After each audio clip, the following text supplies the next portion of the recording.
கர்த்தராகிய இயேசு கிறிஸ்து நாமத்தினாலே நான் உங்களை வாழ்த்துகிறேன். இந்த ஆசீர்வாதத்தின் விடியல் என்று சொல்லக்கூடிய இந்த நிகழ்ச்சியிலே உங்களை இந்த காலை வேளையிலே சந்திப்பதிலே மிகுந்த மகிழ்ச்சி அடைகிறேன். இந்த நாளில் நான் உங்களோடு கூட பகிர்ந்து கொள்ளும்படியான தேவனுடைய வார்த்தை யாத்திராகமம் 19ஆம் அதிகாரம் 4ஆம் வசனம். நான் எகிப்தியருக்கு செய்ததையும் நான் உங்களை கழுகுகளுடைய சட்டிலின் மேல் சுமந்து உங்களை என்னண்டையிலே சேர்த்து கொண்டதையும் நீங்கள் கண்டிருக்கிறீர்கள் என்று சொல்லி இந்த வசனம் சொல்லுகிறது. எகிப்தியர்கள் இஸ்ரவேல் ஜனங்களை கொடுமையாய் வேலை வாங்கினார்கள்.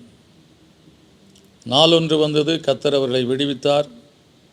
அவர் விடுதலை அடைந்து விட்டோம் என்று சொல்லக்கூடிய அந்த சந்தோஷத்தோடு அவர்கள் புறப்பட்டு அணியாய் புறப்பட்டு சென்றார்கள். ஆனாலும் அப்பொழுதும் இந்த எகிப்தியர்களுக்கு அவர்களை விட்டுவிட மனதில்லை. அவர்களை தொடர்ந்து பிடிப்போம், மீண்டும் கொண்டு வந்து அவர்களை அடிமைகளாக வைத்து வேலை வாங்குவோம் என்று சொல்லி பின்தொடர்ந்து போன அந்த காரியங்களை நாம் வேதத்தில் வாசிக்கிறோம். ஆனால் கர்த்தர் என்ன செய்தார்? இஸ்ரவேல் ஜனங்களை பின்தொடர்ந்து போன எகிப்தின் சேனையை கர்த்தர் அந்த செங்கடலிலே மூழ்கடித்தார் என்று சொல்லக்கூடிய காரியத்தை பார்க்கிறோம். அந்த ஜனங்களை, இஸ்ரவேல் ஜனங்களை கர்த்தர் கழுகு தன் செட்டின் மேல் சுமந்து கொண்டு போகிறது போல, கர்த்தர் அப்படியாய் சுமந்து கொண்டு வந்தது போல அந்த அதிசயத்தை செய்து அவர்களை அந்த எகிப்தினுடைய பொல்லாத செயல்களுக்கு தப்புவித்தார்னு சொல்லக்கூடிய, எட்டி பிடிக்க முடியாத, தொடர்ந்து செல்ல முடியாத அப்படிப்பட்ட நிலைக்குள்ளாக அந்த எகிப்தினுடைய சேனை காணப்பட்டு முடிவில் அது அந்த செங்கடலிலே மூழ்கி மாண்டது என்று சொல்லக்கூடிய காரியத்தை பார்க்கிறோம். எனவே தேவன் நம்முடைய வாழ்க்கையில் உதவி செய்ய, ஒத்தாசெய்ய, தயவு செய்ய உண்மையிலே தேவனாக இருக்கிறார்.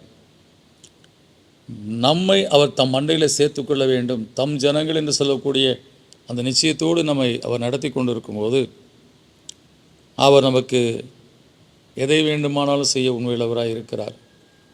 நம்மை யாரும் அணுக முடியாதபடி, தொட முடியாதபடி காக்கிற தேவன்.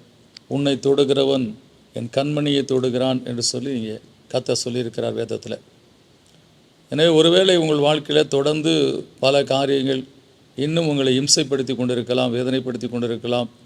நீங்கள் எவ்வளவுதான் ஒதுங்கி போனாலும், தூரமாய் போனாலும், அவருடைய சாவகாசமே வேண்டாம், வனாந்தரத்தில் எங்கேயாவது போய் நாம் குடியிருக்கலாம் என்று சொல்லக்கூடிய நிலையில் போயிருந்தாலும் கூட மறுபடியும் உங்களுக்கு தொந்தரவு கொடுத்து, உங்களை வேதனைப்படுத்தி, உங்களை பாடுபடுத்தி, வாழ்க்கையை கசப்பாக்கி கொண்டிருக்க மக்களாலே ஒருவேளை இந்த கால வேளையில் நீங்கள் வேதனைப்பட்டு கொண்டிருக்கலாம்.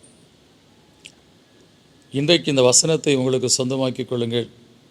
நான் எகிப்தியருக்கு செய்ததை நீங்கள் இன்றைக்கு உங்கள் கண்களாலே உங்களை வேதனைப்படுத்துகிற மக்களுக்கு செய்கிறதை காண்பீர்கள்னு சொல்லி கர்த்தர் உங்களோடு கூட பேசுகிறார்.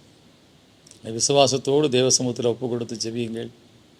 எனக்காக கர்த்தர் யுத்தம் பண்ணுவார், நான் சும்மா இருப்பேன் என்று சொல்லி விசுவாசத்திலே உங்களை பலப்படுத்தி கொள்ளுங்கள்.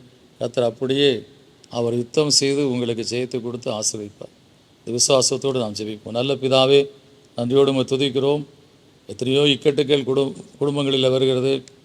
சில காலங்கள் அதுக்கப்புறம் அது மறைந்து போய் விடுகிறது. ஆனால் சிலருடைய வாழ்க்கையில் சில மக்கள் இடைவிடாது அவர்களை தொந்தரவு செய்து கொண்டே இருக்கிறார்கள், இம்சைப்படுத்தி கொண்டே இருக்கிறார்கள், இழிவாய் நடத்தி கொண்டே இருக்கிறார்கள், வேதனைப்படுத்தி கொண்டே இருக்கிறார்கள்.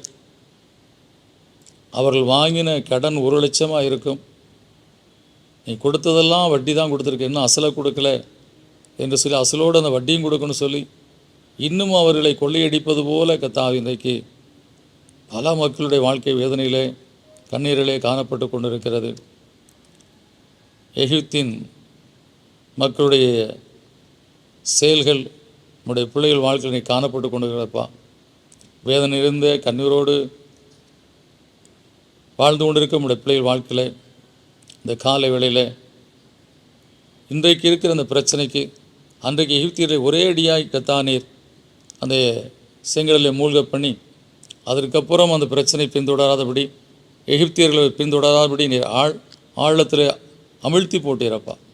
அதுபோல் இன்றைக்கி உங்களுடைய பிள்ளைகளை தொடர்ந்து வேதனைப்படுத்தி கொண்டிருக்கிற கிரியைகளை, சத்துருடைய கிரியைகளை, பொல்லாத மக்களுடைய செயல்களை, ஊராபாலா சந்தரி கவலா, எந்த விதமான கர்த்தாவே எதிர்ப்பாக இருந்தாலும், எப்படிப்பட்ட சத்துருடைய கிரியாக இருந்தாலும் அது இயேசுவின் நாமத்தில் நிர்மூலமாட்டு கர்த்தாவே. கர்த்தராகிய இயேசு கிறிஸ்து ஜெயம் கொடுக்கிற தேவன். இன்றைக்கு தம்முடைய பிள்ளைகள் வாழ்க்கையிலே எகிப்தியருக்கு செய்ததை நம்முடைய பிள்ளைகளுக்கு விரோதமாக இருக்க மக்களுக்கு செய்து பூரண விடுதலையை கொடுத்து மகிழ்ச்சியோடு உம்மை துதிக்க முடியாத காரியத்தை இயேசுவின் நாமத்துக்கு நல்ல பிதாவே, ஆமென். நீங்கள் ரொம்ப பாடுபட்டுட்டீங்க. கர்த்தர் அதை பார்த்து கொண்டு இருக்கிறார். நிச்சயமாக இன்றைக்கு ஒரு இளைப்பாறுதலை கர்த்தர் கொடுத்து எகிப்தியருக்கு பதில் செய்த தேவன் இன்றைக்கு உங்களுக்கும் பதில் செய்து உங்கள் வாழ்க்கையில் உங்கள் காரியத்தில் இனிமேல் நீங்கள் நெருக்கப்படாதபடி வாழ அருள் செய்வார். God bless you.